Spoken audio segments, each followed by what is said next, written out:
Howdy, Flopart here, and welcome. Sorry, I'm having a defective moment here. Alright, Darby Dragons. Okay, so. Oh, yep, there is a dragon.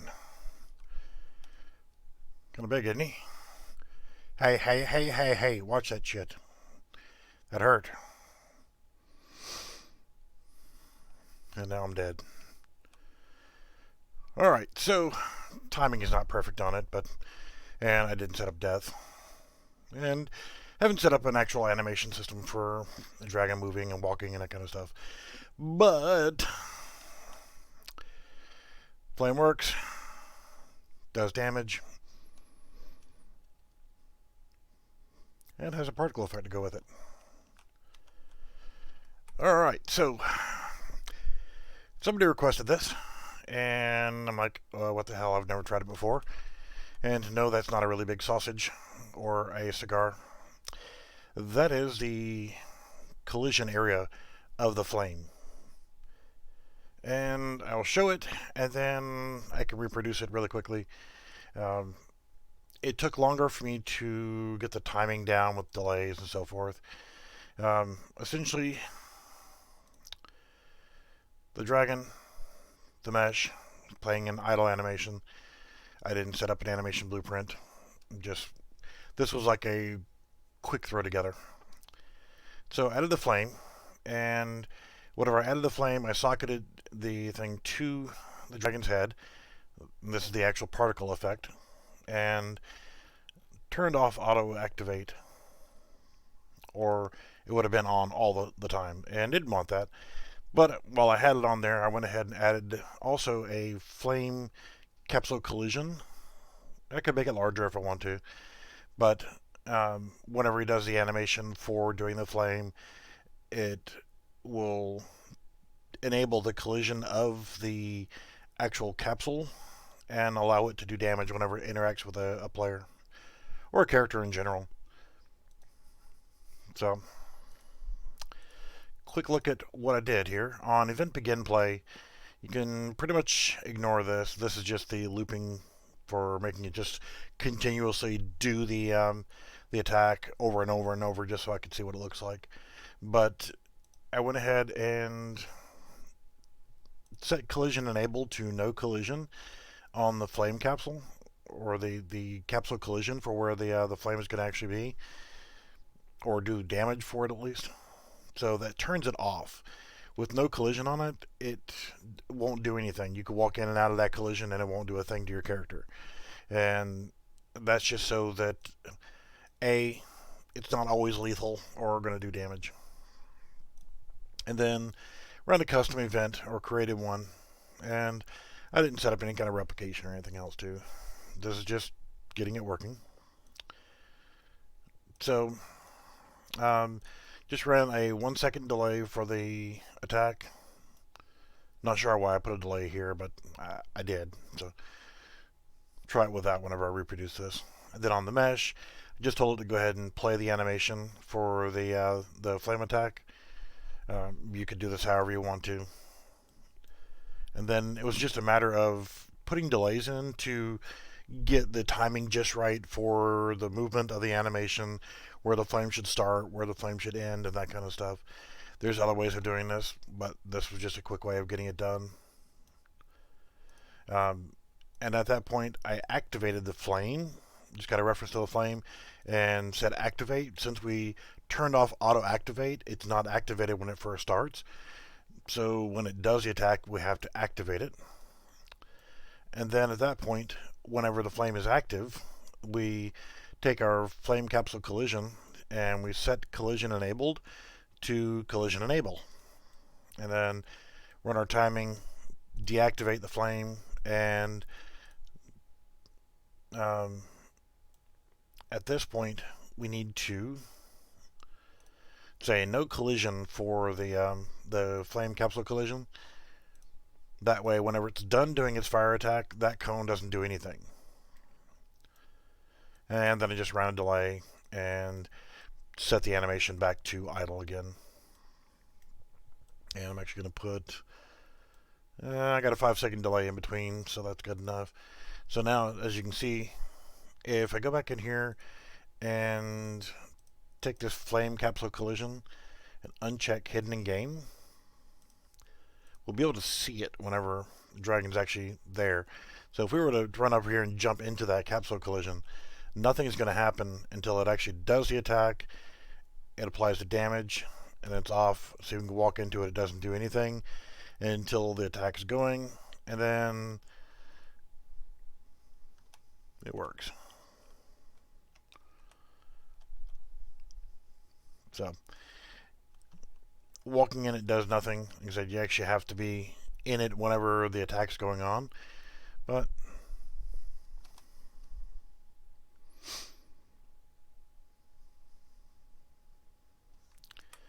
nice and simple, right? And we'll go back to hidden in game.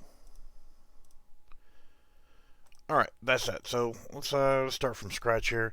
I'm going to dump this guy off the map. And there's a couple of dragons in here. The assets that I'm using is the Infinity Blade effects, which is free in the marketplace, and 4 Evil Dragons, hand painted, is the actual name of it. And now let's see here.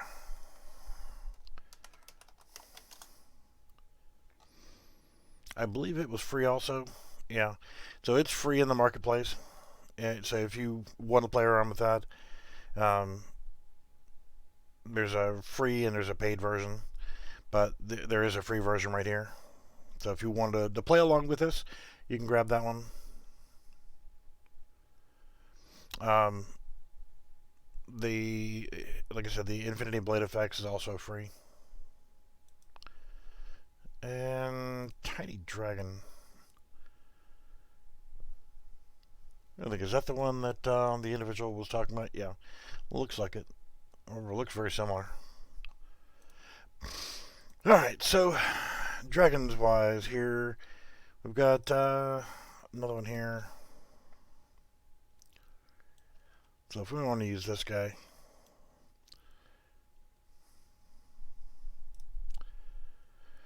let's start off with, when you're creating your characters, you can create it however you want to. I am just going to come in here and, for now, just create a character. And this was static, because I'm not putting animations or anything to walk and move around. I believe this was the Terror. Was that Terror? Or is it Soul Eater? I think it was a Terror. Yeah, that's fine. The Terror Bringer. So the first thing I want to do is actually go in here after my dumbass opens the blueprint in here, and with that open, I'm going to go back and grab the skeletal mesh, go to mesh, and there we go. Since he's facing the wrong direction, we'll just turn him 90 degrees, and we'll start him off with the flame attack. So I'm just going to use the animation asset and type in flame. There we go, just so we can see what it looks like.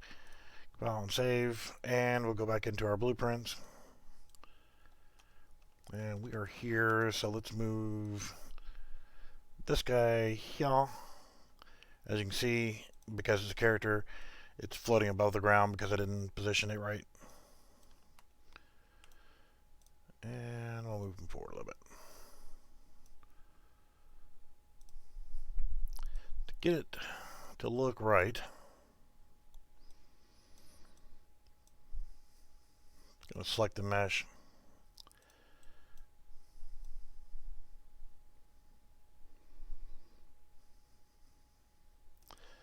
Looks about right. And bring it back up here. Compost and save. And then again, went ahead and added in the flame, and that was fire grate 1. Then add a component, and it's there. And we'll call this flame. We will attach this to, or socket it to the head. And I'm going to uncheck real time just so it'll stop.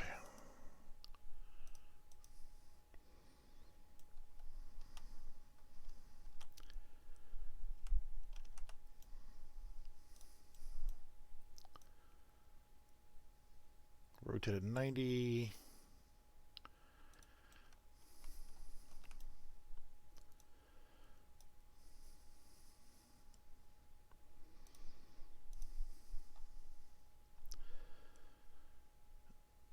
Alright, so it's kind of hard to judge whenever you're doing it this way. Yeah, it's got to be a little bit better. So you might have to check and uncheck the real time. And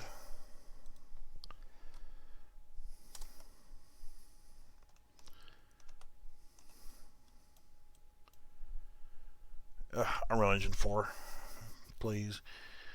You know, it's not like I'm doing anything important, like doing a live stream, trying to get this right. So you can play around with it. Unfortunately, the particle won't show up correctly if you pause the animation. It would probably be better if you're trying to set this up to actually create a pose animation so that it would be more cooperative. So let's do like 8x. Let's try 6. I'm going to actually compile and save and actually take a look at it in here.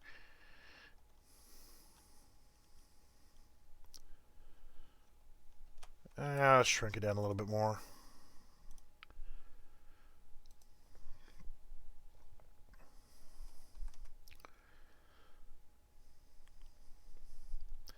There's probably other flames that I could potentially be using.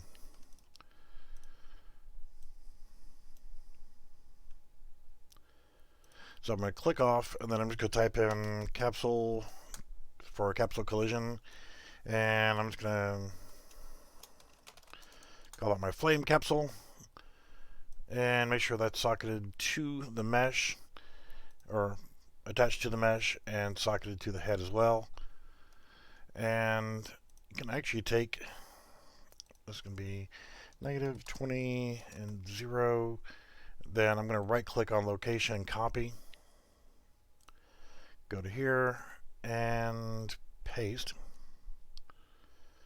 But I need to rotate it.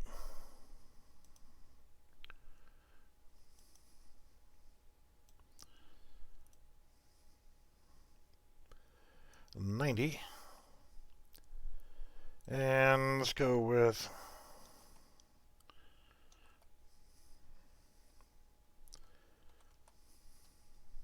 that. You definitely want it to be away from your actual character. And let's try 6. This is where it's such a pain in the ass.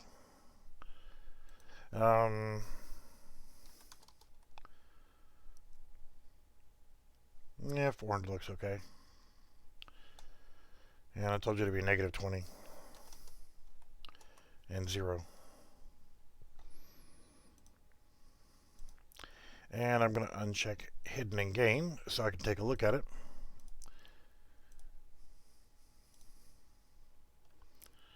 So that's pretty good.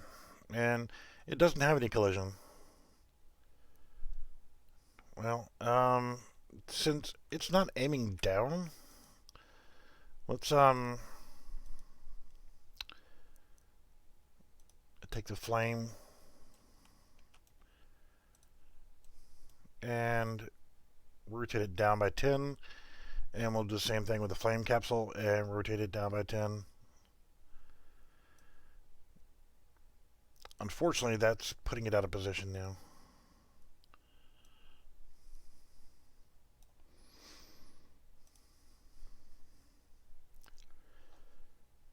Let's see how it looks. You can play with the position however you want to on this.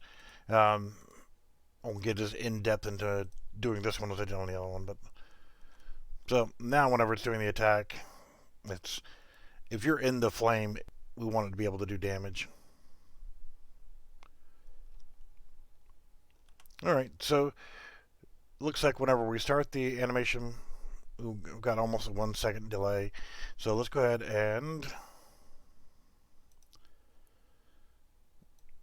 on event begin play, again, we'll take this flame capsule, come over here, and set collision enabled. And then we are going to make sure it says no collision. So when we begin to play, there is no collision on that, and it cannot potentially do any damage. Then we can actually do this on component begin overlap. We can go ahead and give this some life, and then we'll say other actor cast 2 character. So this, flame's going to hurt anybody that steps into this. And then we're going to do apply damage. You could do radial damage if you want, but I'm just going to apply damage, and I'm going to go from other actor. I'm going to skip our character and go directly to the damaged actor, and we'll do like 30 damage. Cabal and save. Okay, so now we can actually do the attack, and to do this, let's go ahead and make sure that this is not... turn off auto activate. And we know our flame capsule is not working at all. So let's go ahead and do a custom event flame attack. And during this flame attack, the first thing we want to do is let's get a reference to our mesh and play animation.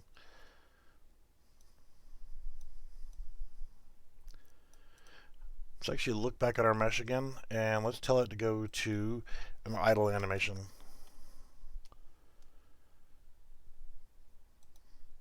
So when we go into the game, it's actually just sitting there, just hello.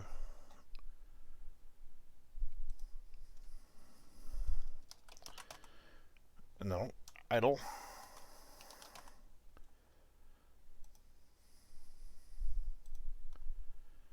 Why did you not take it?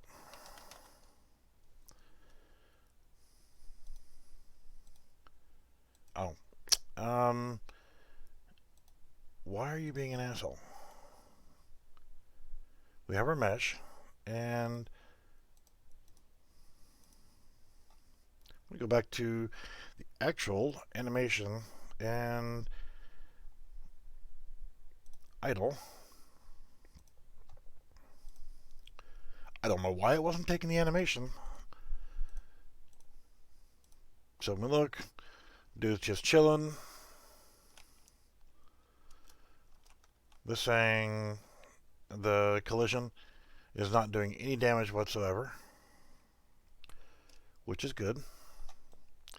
So our new animation to play is going to be our flame attack, and let's make sure we're using the right one. Terrorbringer. And I'm going to go ahead and place this in here. Flame attack. We're going to run a delay of 7 seconds and then create an infinite loop. which isn't really going to do anything. He's going to do that, and then he's just going to freeze because, he finishes animation, and, that's fine. So, after we play our animation, we need to figure out how long it is before we need to apply the flame. So I'm going to leave a 0.2 on my delay here. And then I'm going to get a reference to my flame. And I am going to activate.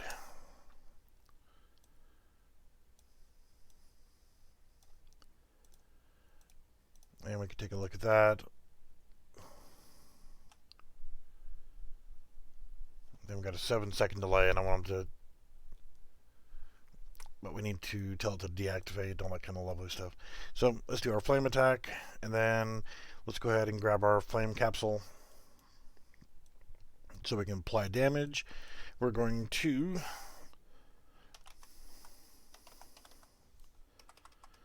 set collision enabled. Drag that up there, and select collision enabled. And then we're going to run a delay.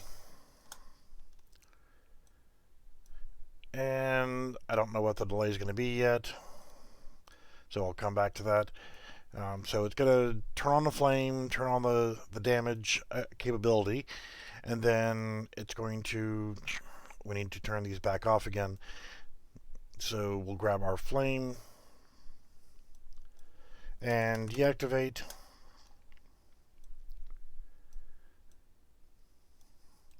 And our flame capsule. Set collision enabled. It defaults to no collision, so we're good there. And then grab a reference to our mesh. Now, I would actually be setting this up in the animations inside the animation blueprint, but I don't have an animation blueprint for this character yet. So the mesh, we're going to play animation, and the animation we want is to go back to idle.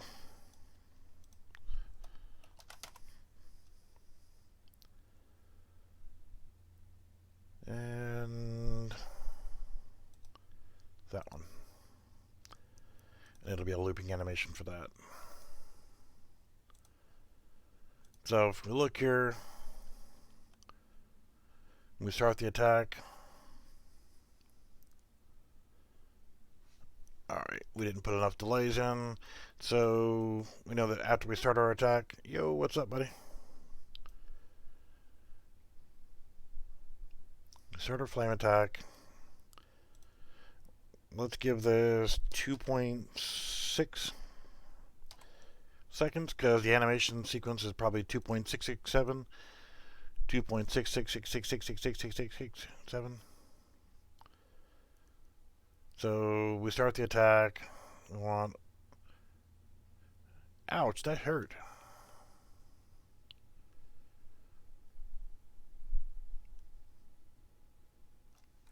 Alright, so the flame was on for too long. And let's try 2 seconds. So now it's just a matter of coordination.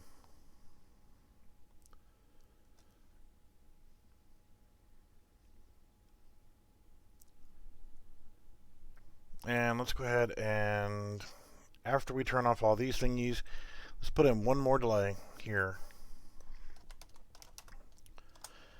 of half second.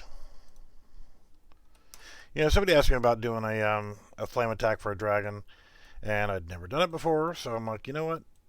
I'm going to do it. Our timing was a little bit off there. Yeah, don't worry about that. It's an automatic thing. I ain't care about no fucking bad language. I mean, bad language. Let's bring that down to 1.8. Or 1.7 sounds good.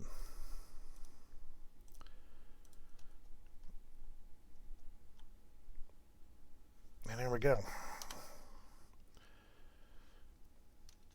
Hey, that hurt. Bastard. Don't hurt now, does it? Oh shit, now it does. So it activates and deactivates that capsule collision in front of them. I can turn off the visibility of the capsule. I just want it to be visible while I'm testing it.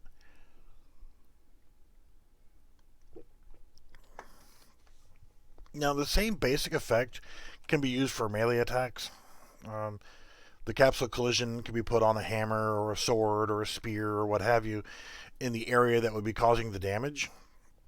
And you would coordinate that with the timing of your attack because you don't want that damage to be, well, technically in real life, like a lightsaber attack.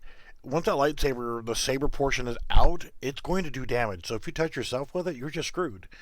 But, realistically and gaming wise, two different things. So if you wanted to start your attack, and now you can't see what the hell I'm doing here with my hands. Thank God, right? As soon as you start your attack, you can delay your sequence. You can actually use. I would go with an animation notify, and as you're doing your attack, that's when you can grab that notify and say, okay, now enable the collision of this capsule, and now disable it. So you can enable and disable the collision of that capsule collision. I just happen to use a capsule collision versus a box collision, but you can use a box sphere or capsule collision.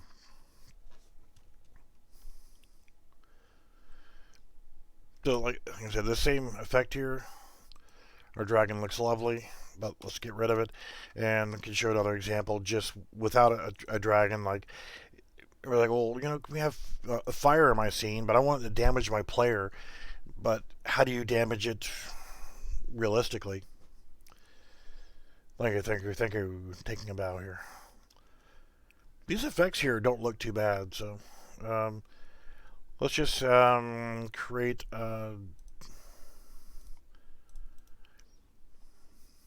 yes, you don't see that Hesco.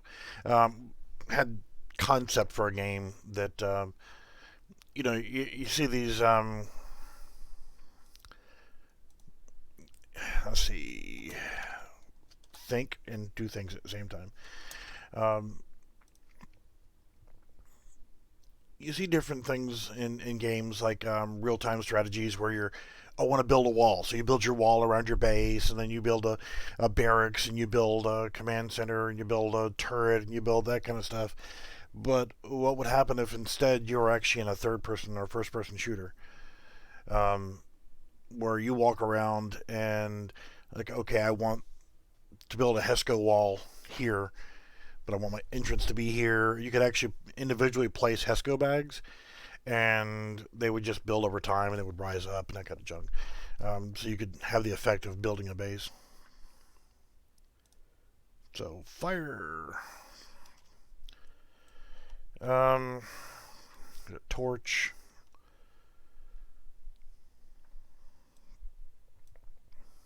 That's really kind of small. That's what she said. Anyway,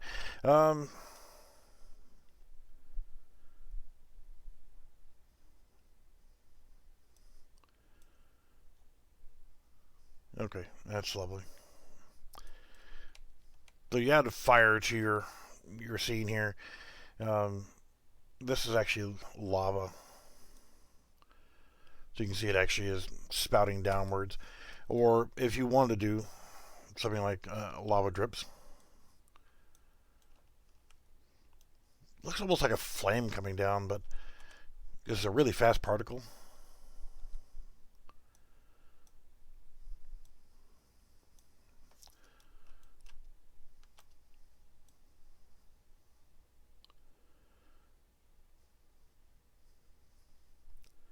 It's like that if that was in your scene, if you walk through that, like, oh shit, that hurt.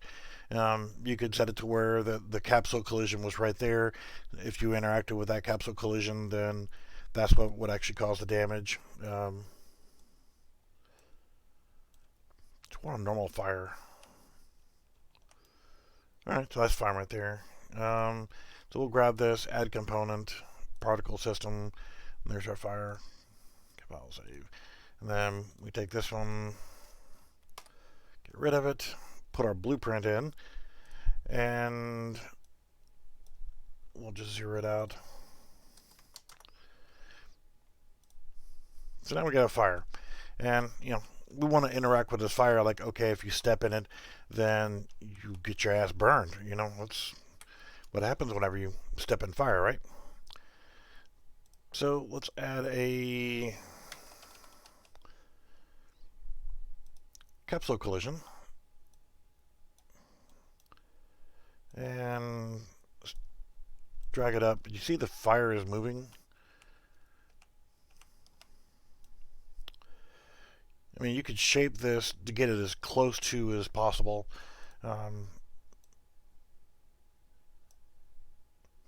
But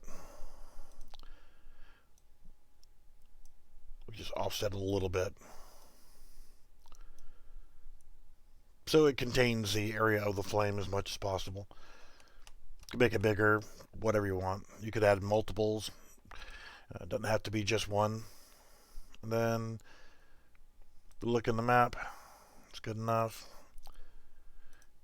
Go to our thingy here and compile and save. And our capsule on component begin overlap is all we really need. And we'll say character, because whenever our character interacts with it, doesn't matter if it's a player or whatever, if a dragon walks through it or if you walk through it, no matter what walks through this, it's actually going to apply damage. And we'll plug that in here, and other actor directly in here. And let's just say 10 damage. I don't know why, but I always just like default to 10 for initial damage. So, hey, look, fire. Ow, shit, that hurt. So, now every time we intersect with that fire, it's going to cause us damage.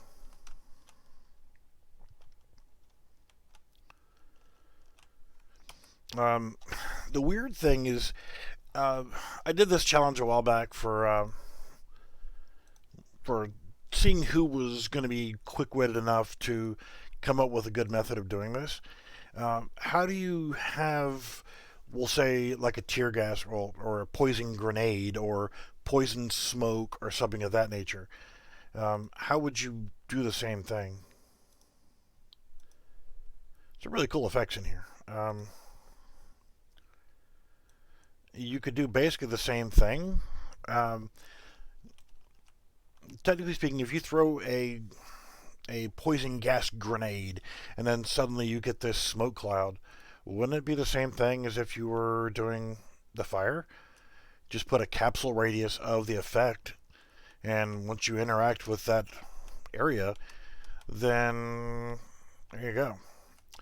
You could always do, let's get rid of that. That was just the mist. Doesn't really matter. We'll create blueprint, actor, gassy, or gas. Doesn't matter. You can call it whatever you want. And then go back over here to fog. I think that's the one that I used. And add a component to that.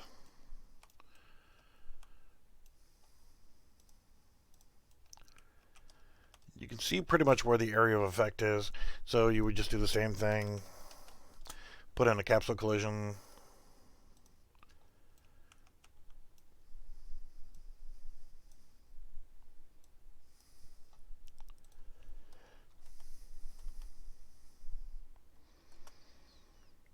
A little too big.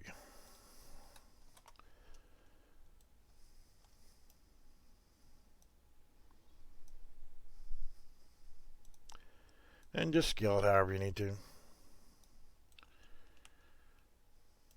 Just to grab the largest area of effect of the actual smoke. I mean, you could actually, even if you wanted to, angle it.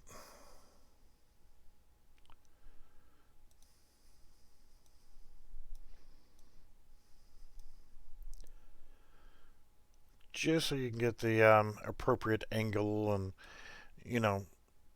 the approximate area effect of the actual thing here.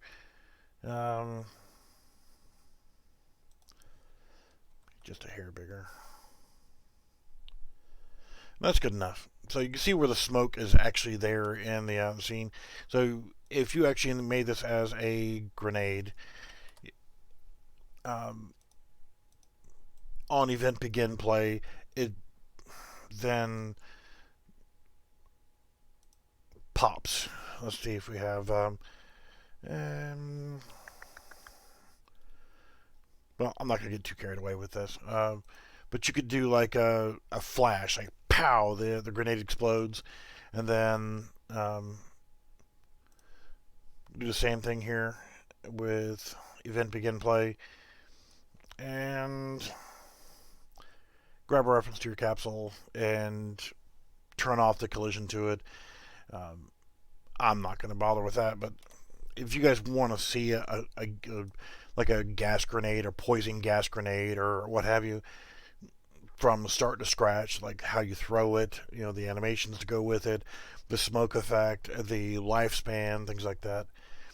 You could do event begin play and say whenever it spawns, it's you're spawning an actor at this point, and this will be the smoke effect, and just say set lifespan of 10 seconds, and then it is an automatic destroy actor at that point. And you just take your capsule and right click and the same thing. Cast to character,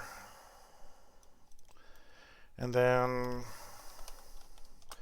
apply damage. Take your other actor, plug it into here, plug that into there, and we'll run 20 damage on it. So if you interact with that smoke, then you're going to take damage. And let's see to find the blueprint. Gas. Hit play. Look, there's smoke. And then we just took damage by walking through the smoke. Very simple system. And it doesn't, and see, its lifespan was up, so it's no longer there. So if we walk around, it's gone. I mean, it's gone. It is no longer an actor in the map. So you throw your grenade, it hits the ground, pow, it goes off, and then smoke comes out. And if you walk in that smoke, you take damage. And then after a few seconds, it just goes away.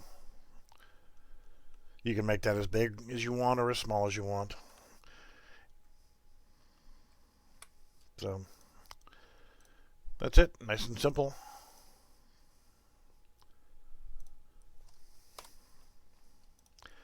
Any other questions on that?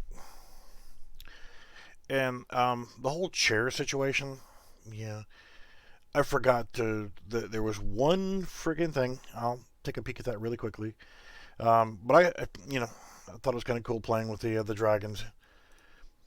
If you haven't checked out any of the Infinity Blades effects, if you're looking for more realistic kind of stuff, then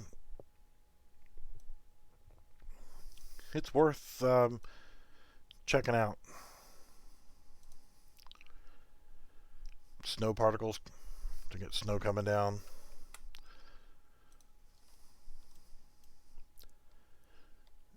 And here's the thing, is it can be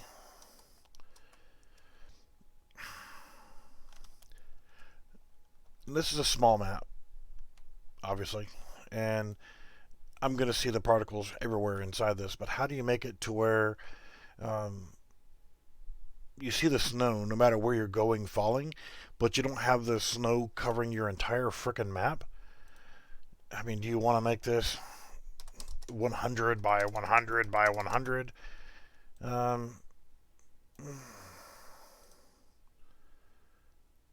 mean, you could, but you could also just have environmental checks. And what the hell do you mean by environmental effects? Let's go back to 1 by 1 by 1. And see, now it's a heavier concentration of snow coming down. And it's in a pretty good radius around where the player would be. So why not put the snow on the player, the snowfall particle effect on the player, and positioned to where it actually does its thing like this.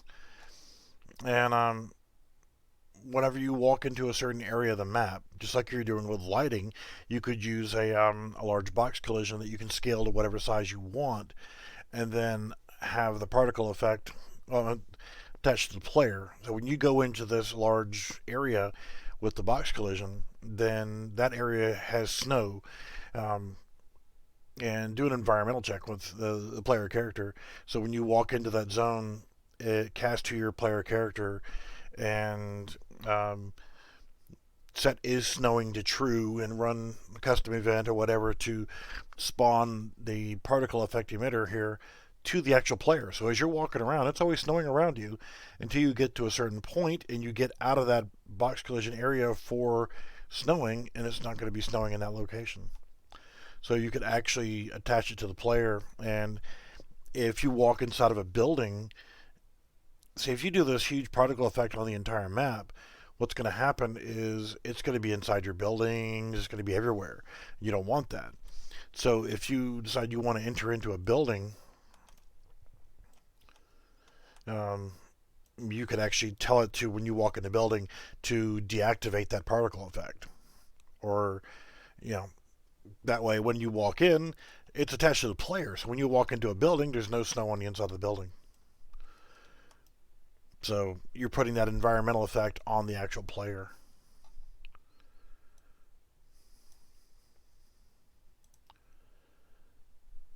Does that make sense? I hope so.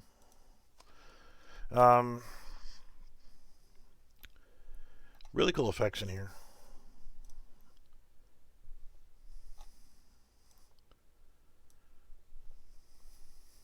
No problem there, bud.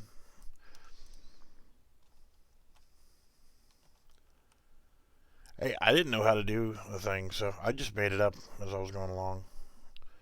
You were thanking me in Discord. I don't know what that really is supposed to be, but UI effects.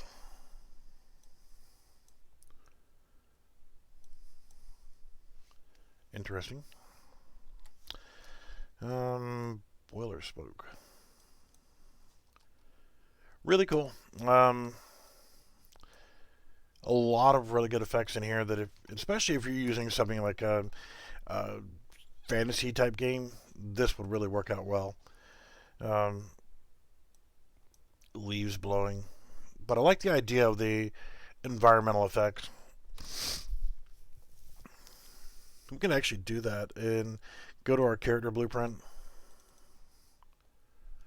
And that was all the Seeker Mind stuff there. This is just a generic project called anything. So ignore the place ESCO stuff. I got that disabled right now. Variable.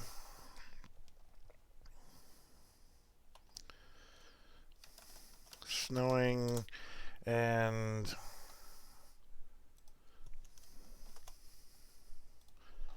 let's create a category and weather.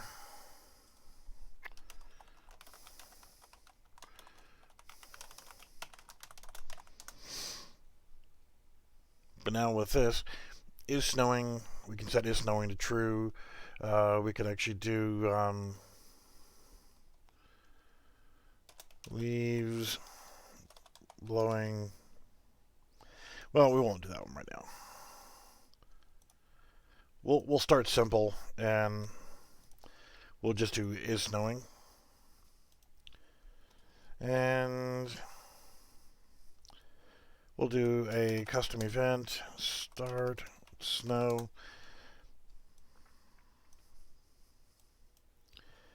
And we'll do another one, custom stop snow. It could be start environmental effect or what have you. Then we could take and find our snowing effect.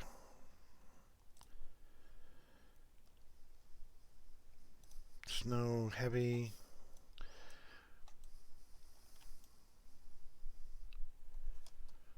That's delightful. We're going to add component of the particle system, snow effect. And we want to uncheck auto activate. So then we can grab our snow effect and we can activate. Very simple. And let's just move this up here and nope, get back over here. Deactivate.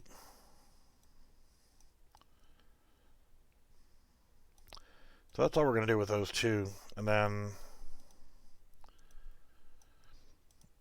what we can do is go to blueprints and we'll create a new actor snow zone. And this is something you're going to end up placing in your map. And this would be adding a component of a box collision, whatever, snow zone. And we know we need to move it up to 30, compost, and save. I'm not going to rescale it. I'm not going to do anything with it. Delete everything in here. We're going to add on component begin overlap and end overlap. Go from our other actor. In this case, it's player specific. So you want to cast this to your player character. Mine just happens to be player_base. I don't know why I call it player_base because I never added any other classes of player. But later on I might. And here, all we're going to do is start snow and stop snow. So when we're in this box, it's going to start snowing. When we leave, it's going to stop. So if we grab our snow zone, put it in our map, wherever we want it to go. You know, it's kind of small, so we want to make it bigger so we can scale it to this whatever zone of our map. And we hit play, look over here, and it's snowing. Come out of it, it will stop it and go away. So for example, if the majority of the map, you know, is like that, you can actually place the a different version of that where you walk through a door, where you get ready to walk through a door. You would be like a snow stop or environmental stop or whatever, and you would place that in front of a door, your door frame. And starter content, for example, architecture, door,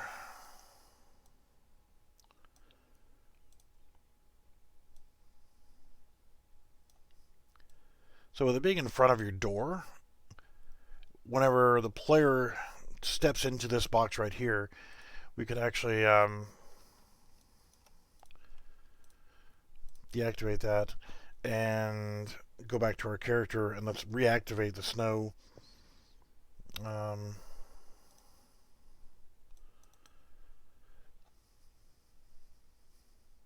We can leave that alone. We can go back to our snow effect and auto activate it again, just to simulate that we're walking around our map and it's snowing everywhere. So as you're walking around, wow, this snow is everywhere on the ground, and you don't want that particle effect to be there when you walk inside. So it deactivates it. So now when you're inside, it's not snowing. Then you could set it to where when you go back out, it turns it back on again. So Trigger it however you want to. I like it to where it is this way. But, like I said, however you want to do it, set it to where it deactivates.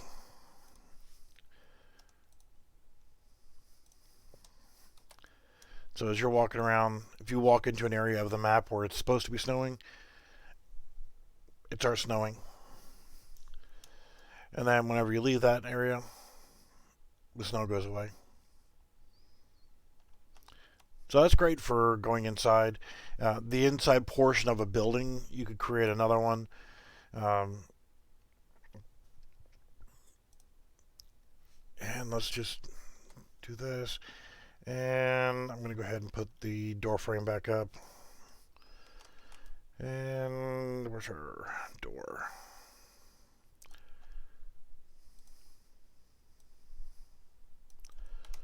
Alright, so we've got our door frame.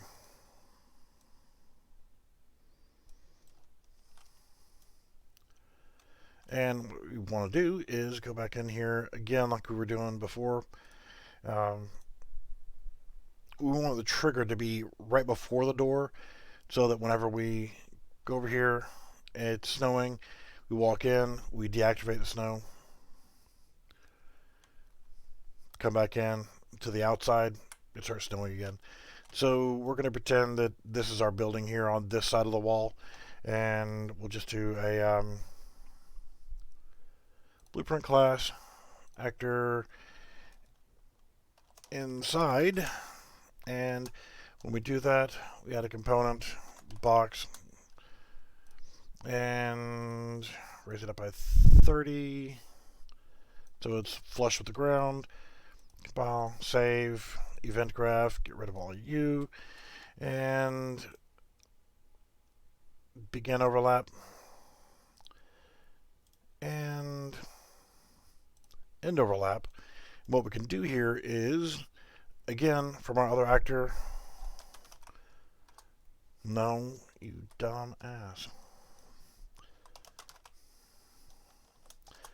Player underscore base. So get a reference to our player, and instead of just directly saying yes or no on the thing,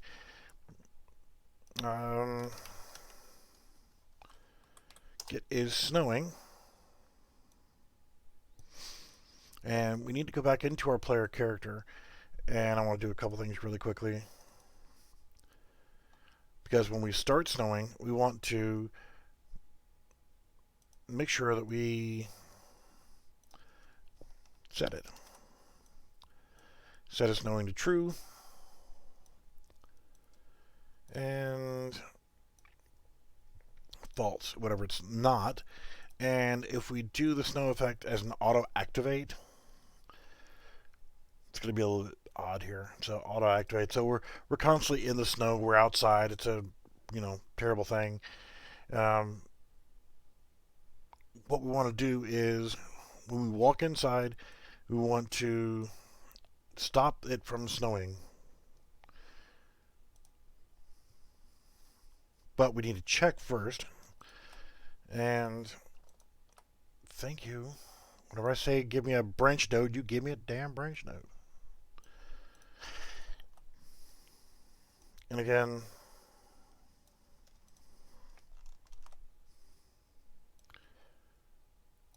we're going to check that variable, see if it's snowing. Actually, it's not going to be snowing, but you would have the environmental trigger set up to where you'd know. The inside, again, let's see, how can we do this so that it works correctly?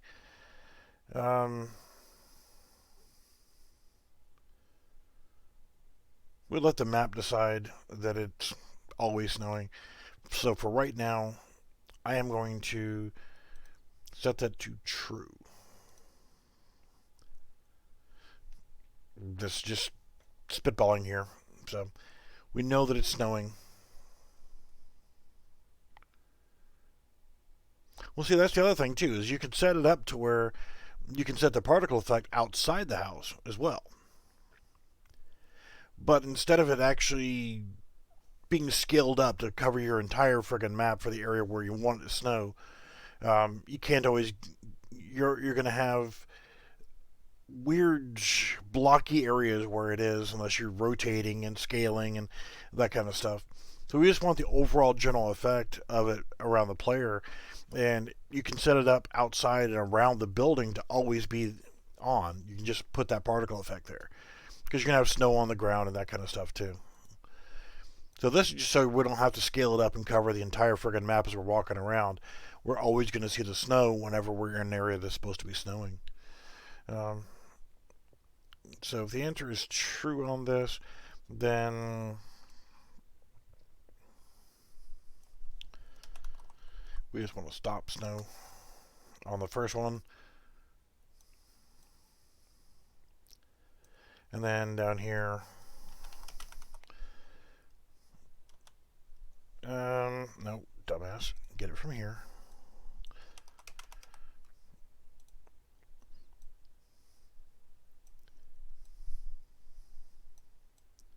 But that is a good question, though. You would just place it outside. Blueprint. And we'll set this. Scale it as big as our house.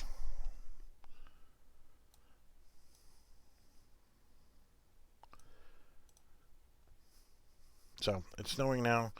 We walk inside. We want the snow to stop. It's not a perfect thing. I mean, you could also try setting visibility to defaults as well. And then as soon as we walk back outside, the snow should start up again. No,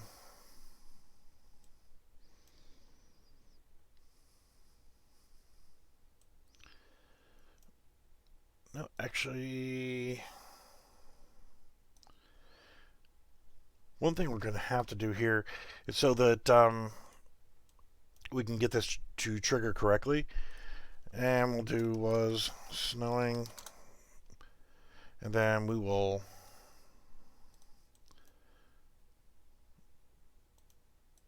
do this. Because if it was snowing, we're going to stop the snow. We're going to set was snowing to true, and then we can actually do the branch here.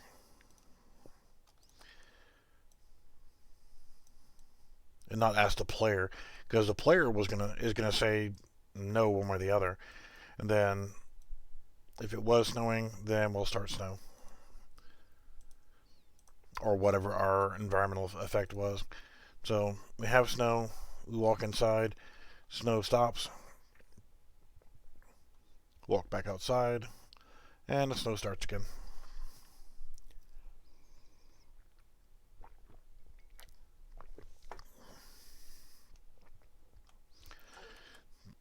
So with that, we can also say Control C and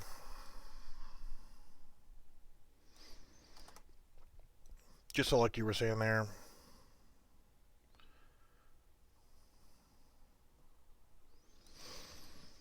we don't want those to be doors, we want those to be windows.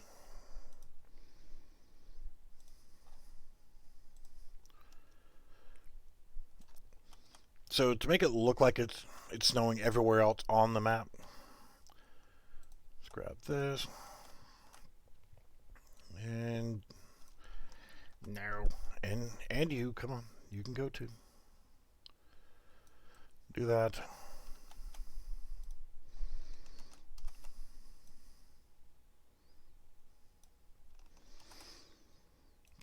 Just to fill up the map.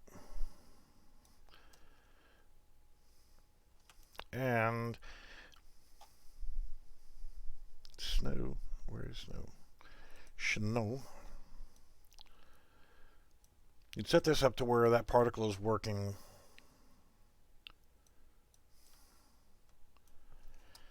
Damn, why don't you just be in the air next time? Just kind of watch your particle effect, see where it is and is not working. So it's snowing everywhere outside anyway, and we're assuming that we've been walking around this blowing snow for hours. But when we come in here and snow stops on us, we can look out the window and still see snow. But there's no snow inside the house. There is, but it's only because I didn't move the particle effect over enough. I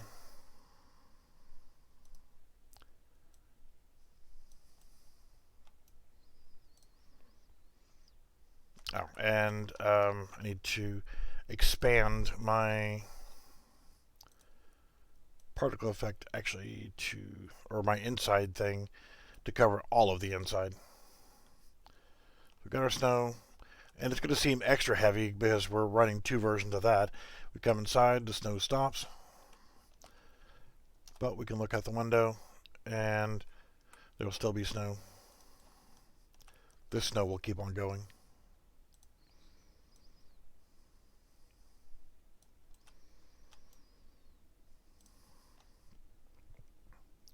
So we have our snow that always goes with us until we go inside.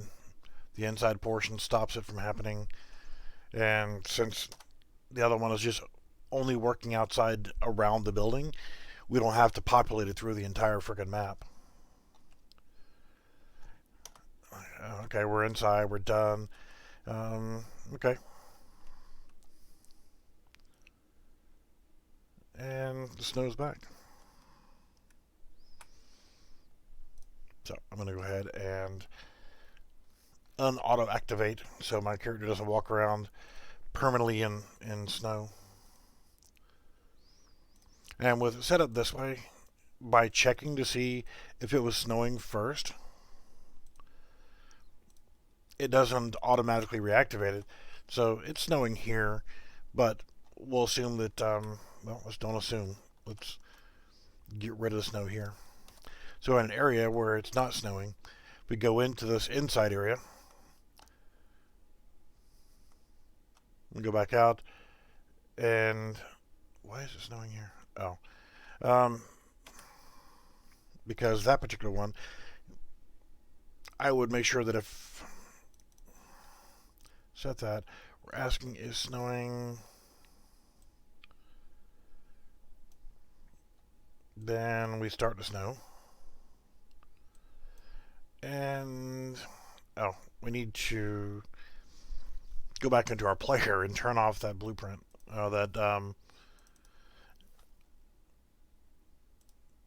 It's snowing. Uncheck. We want that to be off by default. So that should take care of the issue.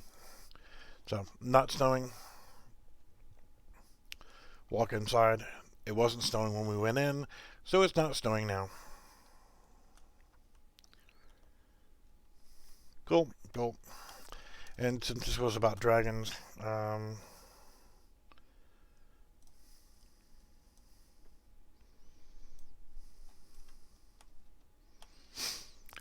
these were the dragons from the early part of the video.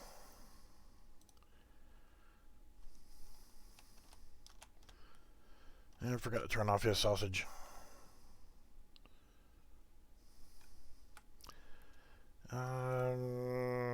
Static Terror, Flame Capsule, Hidden in Game. So yeah, if you missed the first part of the video, it was setting up the ability to create a flame attack for a dragon. And I decided to throw this in. Of course, it's going to overlap right now because of the way that particle effect's set up. Hey, asshole, that hurt. The flame only does damage inside the area of the flame itself. See, I just got murdered inside here. The dragon just killed me inside. Devs, your game is broken. I'm getting murdered by dragons inside my bar.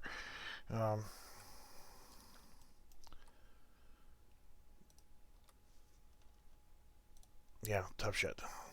Yeah, I don't know if anybody plays The Division 2 and saw the latest ban wave. I had to get on the Discord channel this morning just for the sheer amount of people that got banned for cheating and using an exploit. I'm gonna just go ahead and do a quick build. With any game out there, you want your game to be perfect. You don't want to have any bugs or exploits and crap like that. The one thing that I find that is annoying in games like The Division 2 is they use magical stats. And the FAMAS does this amount of damage per minute because it has this for weapon damage, and then plus to weapon handling, plus to, damage to a target out of cover, and you have all these different stipulations of how it can increase or decrease its damage done.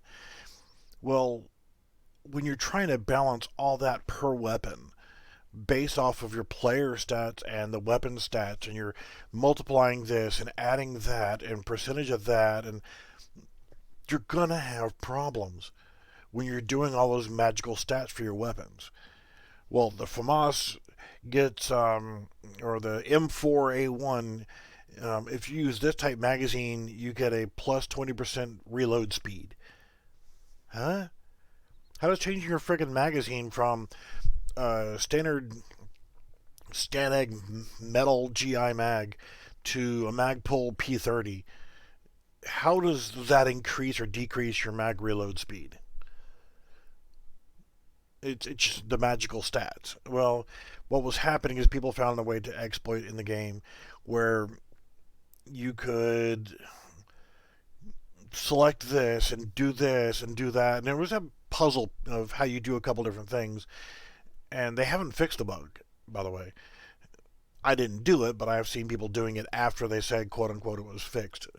But people were doing this, and they would do this sequence, and then they would do it again, and again, and again, and it kept stacking the plus 20% weapon damage, plus, 20% magazine capacity, and all these different things were compounding. And next thing you know, you've got weapons that would normally do, which is odd, is for a level 40 character, your gear stats and weapon stats and everything else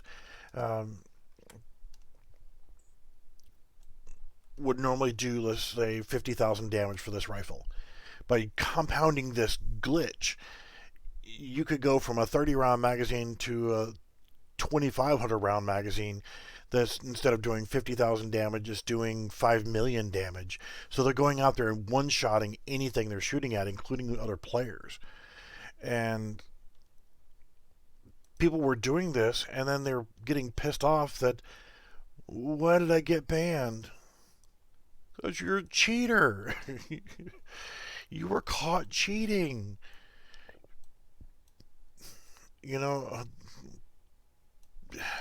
Just the mentality of the people that were going through all that. And let's see if I got target dummy, seeker mine. I thought I had a bot spawner in here. No, I have that in the player.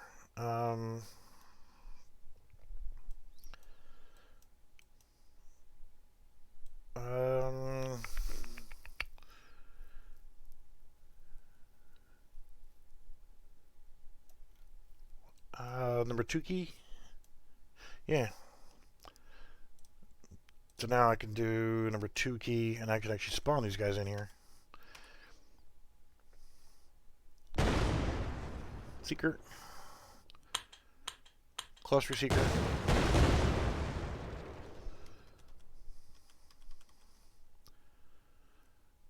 That one didn't go off, so it's going to go off whenever it has a despawn timer. Airburst. Nope. Sorry. Airburst.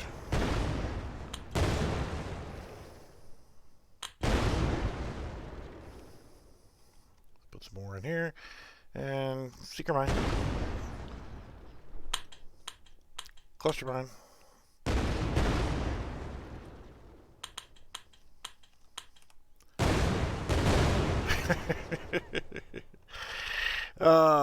Yeah, the problem with the Seeker Mine in, testing here is occasionally when you're throwing them, they will somehow or another just vanish whenever you hit a character with it.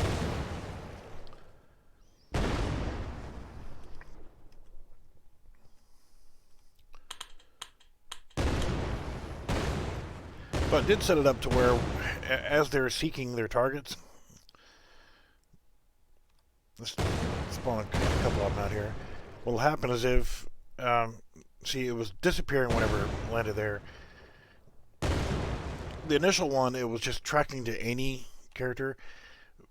Then I had to set it up to where it had to do a health check to see if that one was actually alive or not. If it's no longer alive, it's not going to track after. Aw, did you die?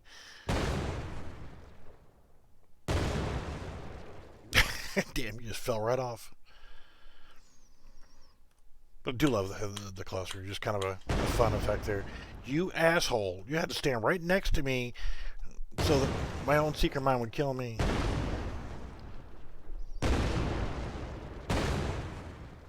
And use a different version of these in the FPS template. Or the FPS shooter that... You guys got to force me to get back to some of these projects.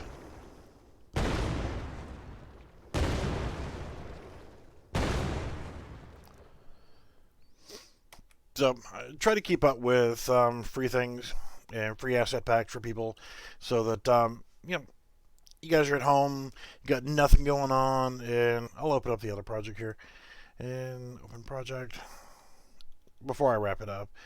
Here, not that one. AFPS, I don't know. Too many projects, I had to clean them out. Somebody, so why don't you do something with a first-person shooter, with the first-person this and that? I'm like, I've never used the first-person template stuff, and you know what? Screw it. I'll do a couple videos on it, and if people like it, then I'll keep doing them. But I wanted to continue to use free assets and expand on it a little bit, add some functionality here and there, and just kind of have some fun with it. And I was kind of having fun with making it. I just haven't done anything else with it in a while because nobody else has requested anything.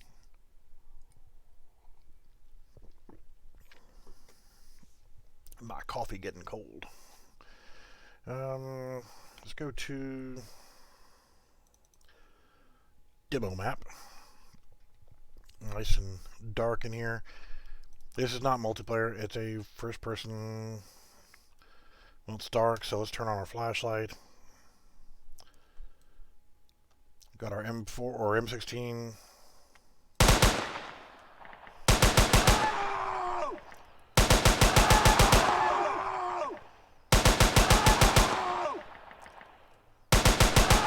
I haven't set these guys up to shoot yet. Turn the light back off if you want to. Turn it back on. Again, throw a Seeker Mine in. And I killed everybody. Shit. Okay. No.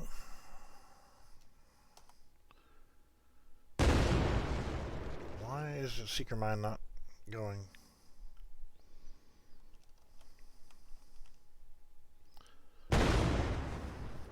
Throw a grenade.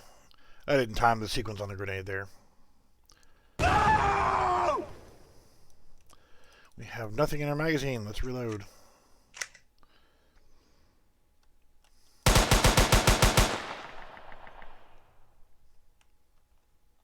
Sounds a little bit back.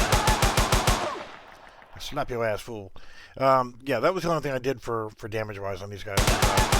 When they get close enough to you, they actually say, I slap your ass, fool. But was just doing a little temporary kill house. Then... Don't like the lighting on this map. I'm still kind of playing around with it. So we got our M16, and, you know, this is nice, and gun's a little noisy.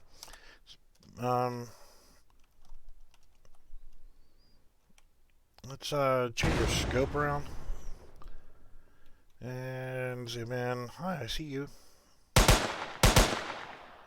You're dead.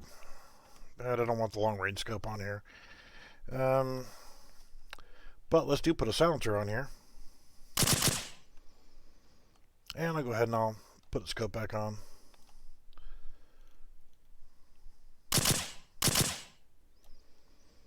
Change your scope back. Now, I got to do a little tweaking on the scope sequence thing. It's like with the animation, he takes it away, brings it back up to put the silencer on, and he won't do it. Like with the reloading, he won't do it whatever he's actually in. Okay, see, these guys will shoot, but our character doesn't have health.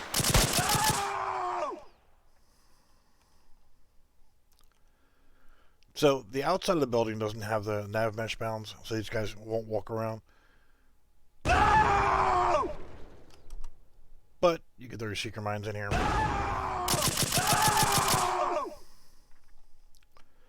Didn't make the shooting AI. Didn't make them that smart. These guys are all dead. Sprint. Oh, gotta reload. So they're just kind of like chilling at the window with their AK.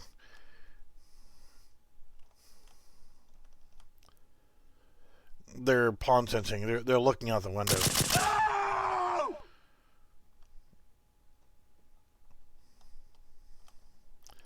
Out of my way. I didn't put any kind of victory conditions in. I just kind of was just playing around. So let's actually go outside the window so we can get them to actually do something.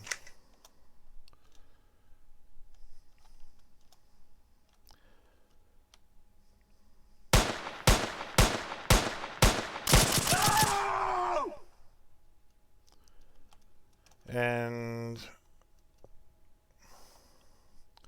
Seeker won't work because it was set up to track a specific character.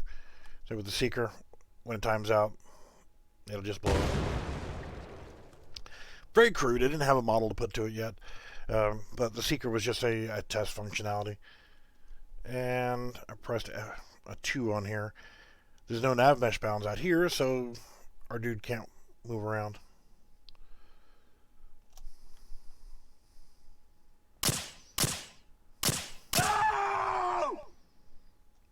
So, yeah, that was that. And then I mentioned earlier about the chair situation. Whenever I did the chair video, I did everything right. And it's still, every time I'd walk up to the chair and press the button, your character won't sit down. But you walk away, you come back to the chair, suddenly the chair works. Well, what the hell, you know? I just was beating myself up for it. And we'll go to the other map. Bartsville is a new map. It's nowhere near done yet. In fact, I've only got like one house and one store. A little bit of background scenery, but that's about it. I used something called the sit spot. So instead of creating this mechanism for every damn chair on your friggin' map, especially if you have a lot of chairs, then you got to readjust things. It can be a pain in the ass, and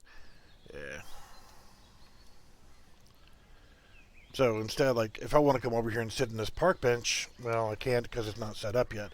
But if I come over here, go inside, and yes, ceiling fan works. And you can have a seat. And it's working correctly now. I forgot to check, or check one variable. Still get that weird jump every now and then. So these chairs work, but the sofa doesn't. And I'll show you how to make that work. I could actually come in here and make the toilet where you could sit down in it. God damn it, so it didn't flush. You nasty bastards.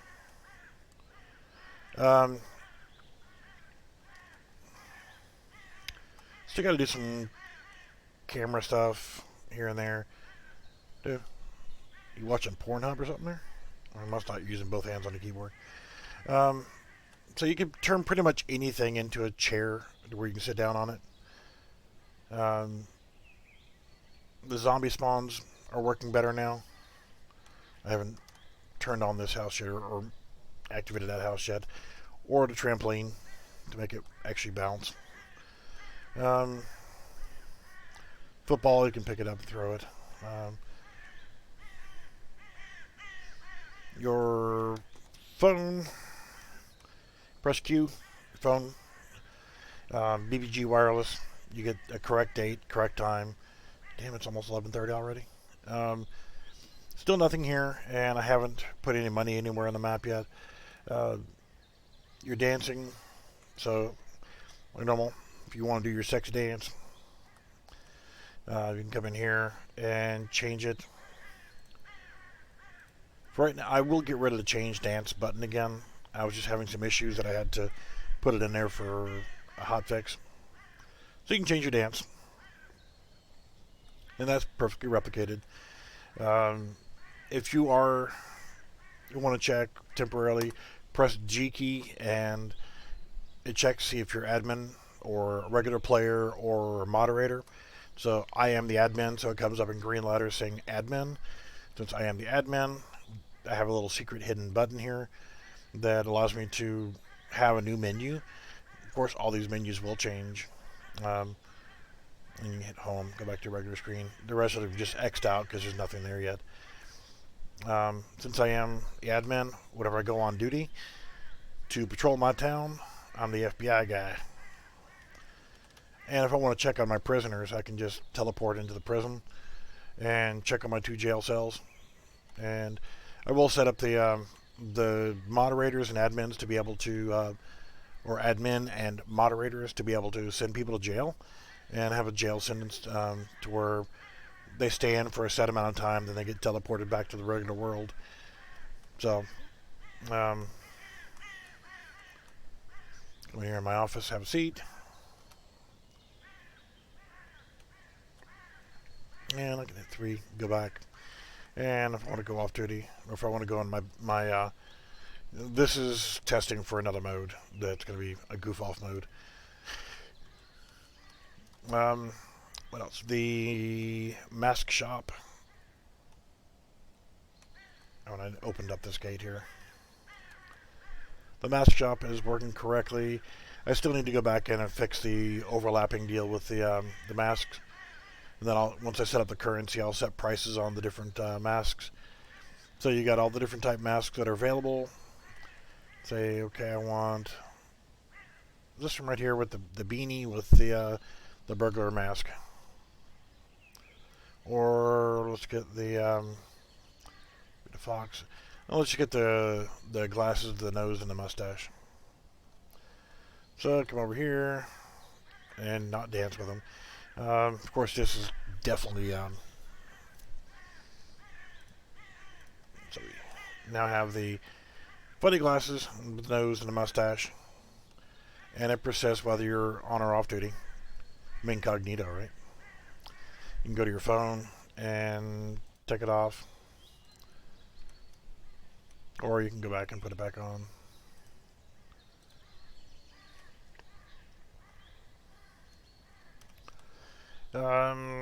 Trying to come up with some other things to put into the map. There is currently right now the admin can trigger a zombie attack,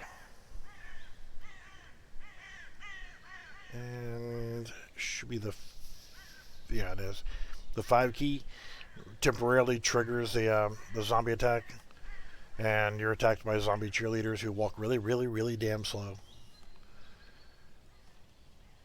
And they will chase you, and they do have set waypoints, and if they don't see anybody, they're going to go to their waypoints. If they get to you, there is an attack. I will fix the attack later on.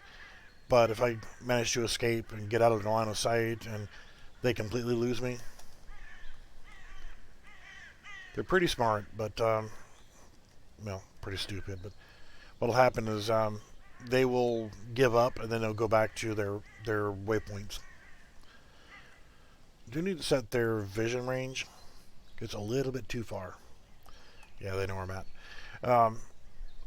So you can actually get out of their vision and go hide in the house. And I still haven't put in a way for dispatching them.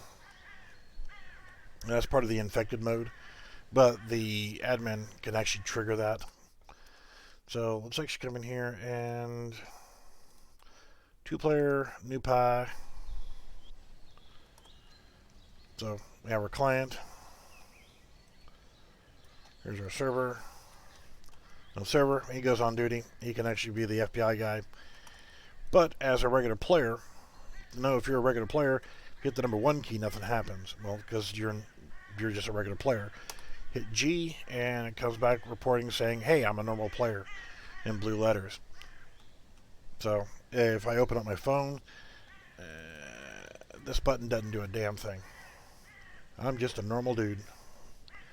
And I can do my dance. I can change my dance. We're going to do a twerk. So server, since you're twerking so fine, go in here and activate our cheat mode. This whole setup right here will also change. We just tagged them. Go back into our phone, turn that feature back off. Okay, you can stop twerking now. If you hit F1, since, hit G, I am now a moderator. So you can see the client one that says moderator. And they assume the police officer uniform. Even though, hey, same key, I want to be the FBI guy. Well, no, you suck. You have to be a moderator. You can't be the owner. So that's just one step in setting up privileges. The moderator class, whenever they open up their phone, they can actually have an on-duty, off-duty, and they can go check on the jail as well. They'll be able to send people to jail. When they're done, they can come back out. You can only go to the jail whenever you're on duty. And yes, you can still ride your thing. So the 1 key right now will toggle the on duty, off duty. I will leave that to where it will be phone only in the future.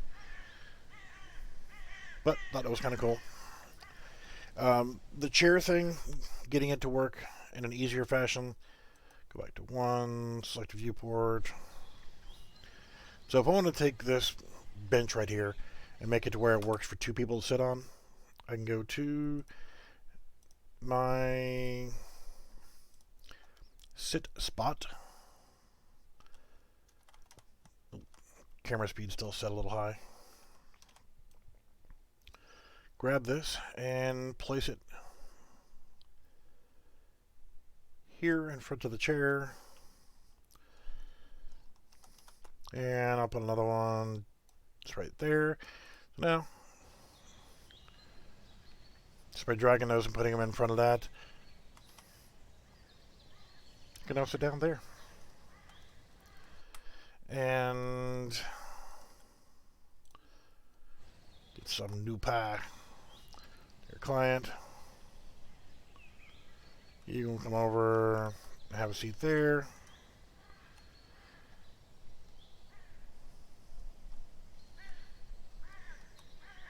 And you can no longer sit on the other person's lap. Once that spot is occupied, nobody else can sit there until the other person leaves.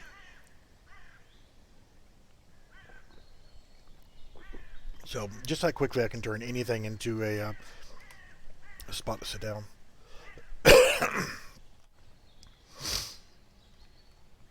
And I will be doing, like, as an example, there is a pool here.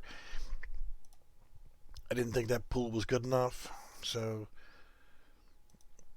in the new map,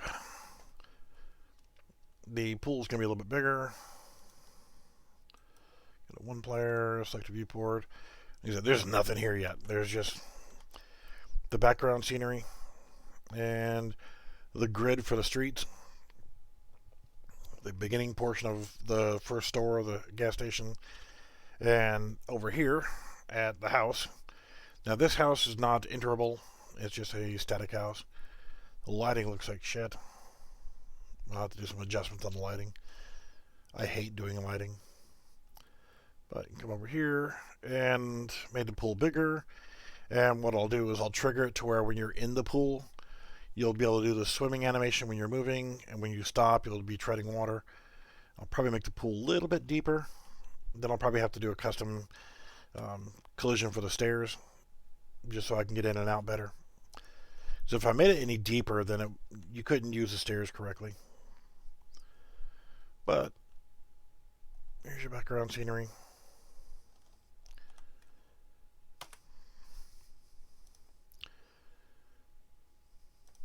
And that's pretty much it. If nobody has any questions for Get Out of Hell.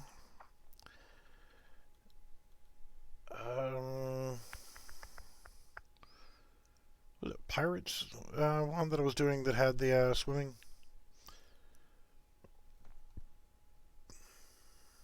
Yeah, that's Minecraft Steve.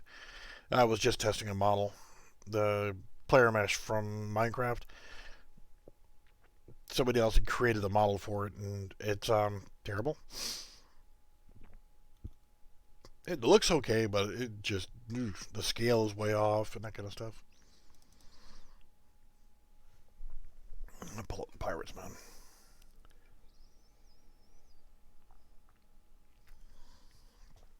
I think this was the one that seriously, come on. Yeah. Look a little famished there, bro. I took the mesh off from the water just to kind of show what we're doing here. So we had sharks and really aggressive fish.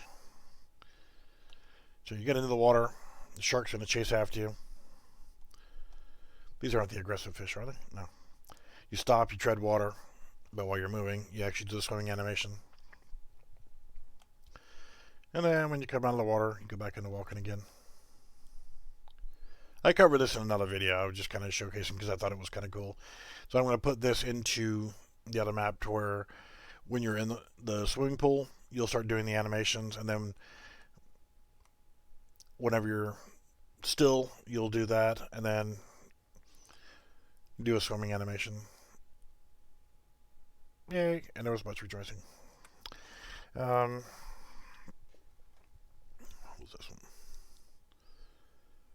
I don't know half the shit that I create anymore. I got way too many projects going. I think I had the fish set up to also be aggressive.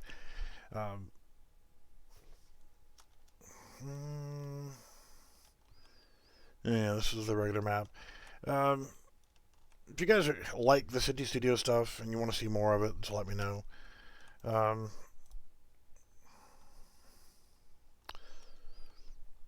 Was interested at one point of doing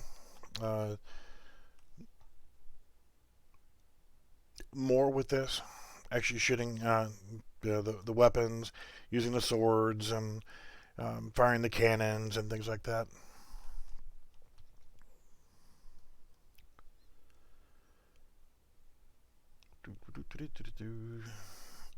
So you can imagine having a game where you're sailing around in those ships, firing the cannons. We'll swim across over to the other island, and yeah.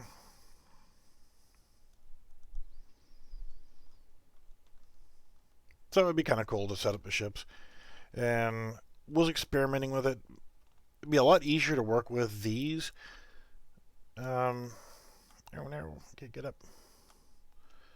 Need a blue pill, can't get it up. I mean, yeah, can't get out of the water. Because these cannons are actually just, well, these on the side are static, but you can actually do more stuff with these because they're not physically attached, they're separate. The problem that I ran into with the World War II pack, which was really, I need to either take a little bit of time and actually do it myself, or see a custom splash screen there. If I actually get someone else to do it, or just, like I said, suck it up, princess, and do it myself. Detaching the turrets and guns from the ships and from the tanks that require it, so that I can actually animate them separately add them on as a physical turret. Because as it is right now, if you're a submarine here, and you fire a torpedo,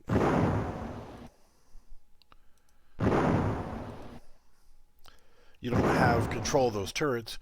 If you were the ship, like playing World of Warships, and yes, custom animation on that, rolls over, and then it'll sink and go away.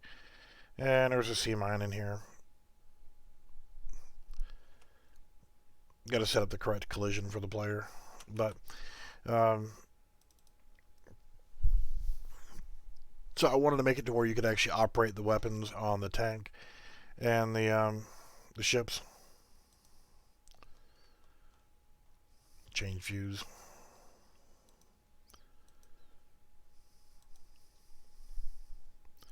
I did have a victory condition set up on this particular map where it would check to see, how many ships are left on the map, and whenever there's no more enemy ships on the map, then it's a victory. You go back to the main menu.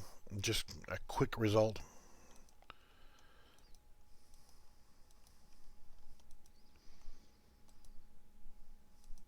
But I start these projects and nobody says, "Hey, yeah, we gotta, I would love to see more of this." Now there has been more interest in the bank heist one, but I stopped on that one for a little while for a couple different reasons. I can't get anybody to respond to my frickin' emails or my DMs from or to City Studios. I promote a lot of their products for them and show how to use a lot of their stuff in different ways. And, I know this COVID-19 bullshit has got everybody screwed up. Yes, I'm strafing with a submarine.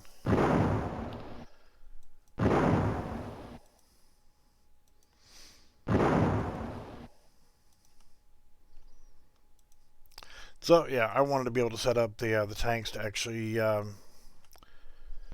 drive, the turrets turn, the gun elevate.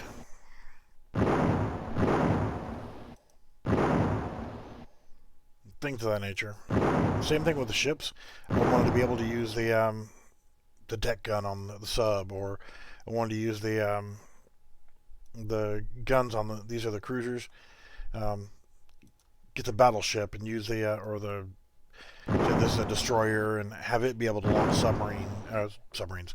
Be able to launch submarines. Yeah, be able to launch torpedoes. Oh, by the way, there is particle effects besides just the little puff of smoke. Move a little bit closer. Damn submarine's slow as hell. But I want the destroyers to be able to launch torpedoes. Of course, he's dead now. Thanks for nothing. Yeah, I gotta fix the animation so it only does it once. But it was a custom animation that I made in like 2 minutes. Alright, let's get a little closer here. When the torpedo actually hits, you get like debris coming off of it. It's kind of hard to see, but there's chunks of debris.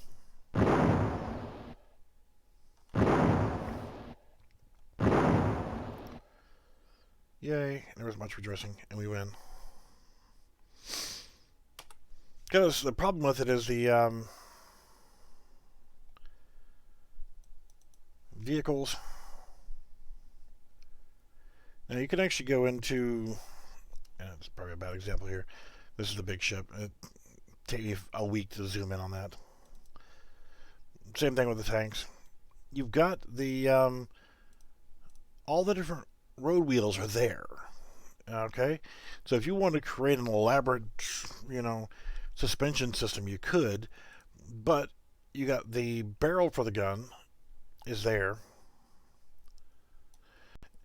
but it's okay if you want to make a custom animation, but you can't take control of it. I haven't figured out a way of being able to control it with it being on here. It's like the turret. You can spin the turret around for a static pose, but you can't actually control that. I mean, you'll have that on all the tanks, and then you've got some tank destroyers, which on a tank destroyer, you're not going to have a gun that does a whole lot of movement. So the barrel itself would be the only thing that would move left and right just a small amount. But it'd be able to elevate down only a small amount, but more up, maybe to here. The tracks themselves are just wheels. You have a track left and track right. You kind of need the materials to be separate from that. And as an example for that, if you look at the skeleton, I mean, applied asset. Why are you not applied to the asset already? The track, there's only one material that covers the entire vehicle. And that would be a bad thing. Except there it is. You do have a material there you can work with. And if you are a fan of Dean Anderson stuff, then he did a conveyor belt or kind of deal a while back that I thought I had in a project because it's a fun thing to add. I added it to a racetrack where you use it as like a booster zone. When you get into that zone, it boosts your car to make it go faster. And it's a progressively thing. But essentially what it is the material looks like a conveyor belt. It moves, and you can actually do that with the tank to make it look like the tracks are actually moving, and you use that based on the character's speed and so forth. It takes a little bit to get everything configured, but yeah, it works to make it look like the tracks are actually rotating, but the road wheels don't spin. So doing tanks is a big pain in the ass. Don't save. The bank heist stuff, again, was one of those things where I'll get back to it eventually. This is not the actual project. This is one that was a test project. I was testing the stuff in here before I actually put it into the actual project from the video stream series, which this is the actual one. I actually will load the correct one that's following along with the video. So if you do the video series for the bank heist, this is what you'll end up with so far.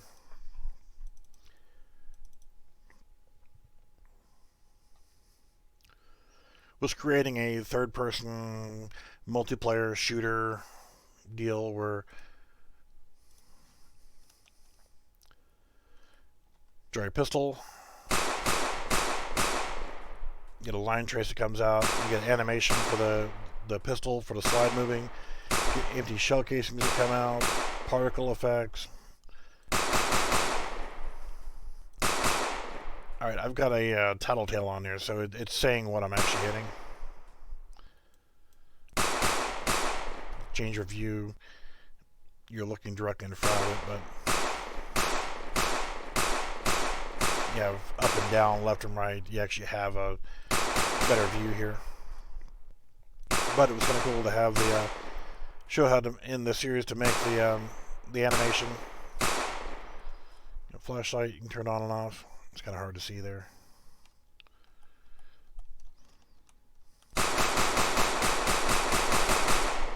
Reload animation. Alright, I keep hitting myself there, but you drop a magazine on the ground, whatever you do, your reload animation.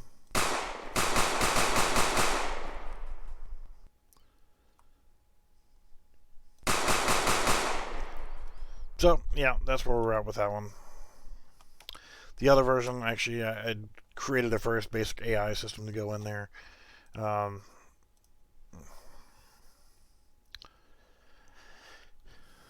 So many things. Oh, and the chair deal. I said I was going to do that 45 minutes ago. Do that, and then I am going to get my ass out of here, and I am probably going to go and play some Division 2. Because I can. I didn't get banned. Because I didn't cheat.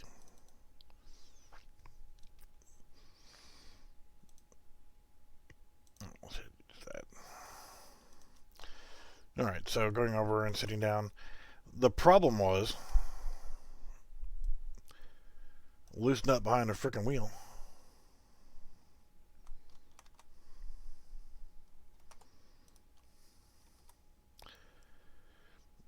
I forgot to show in the video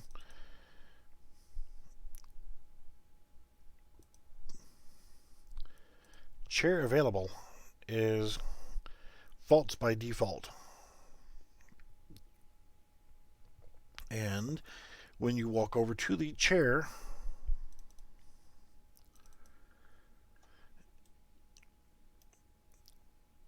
is available, I forgot to check this box.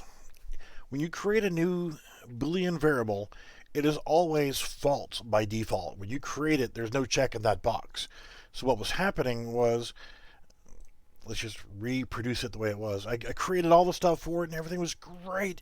Everything looked great. And, I get in there, and I go to sit down, and he won't sit in the damn chair. I'll walk away, I'll come back, and then he'll sit down. What the hell? I could not figure it out for the life of me. And it's because whenever you first walk up, it checks to see if the chair is available. If the chair is available, then you can sit down. Well, it's not. But when you leave, you're setting the chair to be available again. That's why whenever you leave the chair, it resets it to where now it is available. So if you just check that variable for is available to be true by default, now whenever you walk up to a chair, you can sit down. And nobody can sit in your lap. It was just one frickin' little check mark that was preventing me from being able to sit in a damn chair correctly. And it works like a champ. Every so often it breaks. I don't know why, but it's a rare occasion that whenever you do this, you'll notice that your character is hovering above the chair a little bit, and everything else is broke. You can slide around while you're in the seated position. It's a rare occasion, and there's no reason for it whatsoever. It just happens. And it will not fail on me right now while I'm sitting here showing it. So, I can remake the chair thing for the 15th time to actually show it correctly with that variable in here. And now that I remember that I was a dumbass and I forgot to do it.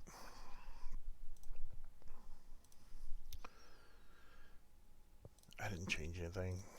But yes, please let me save that. Alright, guys and gals. Y'all keep up with me on Discord. I'm going to go ahead and get out of here, take a break for a little bit, and then, like I said, I'm probably going to play some games a little bit. I did mention in my Discord channel, I'll do another video on this here later also, looking for some additional people to play games.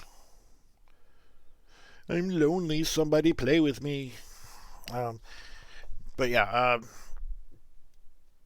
1, 2, 3, 4 people, whatever, regular players who want to actually not just be playing the games, but be involved in part of a live stream of playing the game. I'll be streaming it. You guys can be streaming it on your own channel as well. And hearing each other talk as we're playing. The way that I do it is I use Streamlabs OBS, and I create a new audio input, and I'll go over this in the video for the game team thing. I have Discord handling all the voice chat for me, and you can either do push talk or whatever, but whenever the audio from you talking will be coming out instead of going to my headset, it comes out and is played through my right monitor. And now Streamlabs picks up the audio from the right monitor along with the audio from the center monitor, which is the sound from the game playing, and it will record the sound coming out of the right monitor as another voice channel, essentially. So if we're playing and you're saying, "Hey, whatever," you're talking about whatever in the game, everybody on my stream will hear you talking, and anybody talking that's in the voice channel for the game we're playing. So I can have 3 other people playing with me, and we can all be talking back and forth on Discord, and it gets recorded into Streamlabs and broadcast live. And there's much rejoicing. There's no lag between talking on Discord, even though there's like a 2 or 3 second delay on um, broadcasting. It won't matter. We're on Discord, so we're talking real time.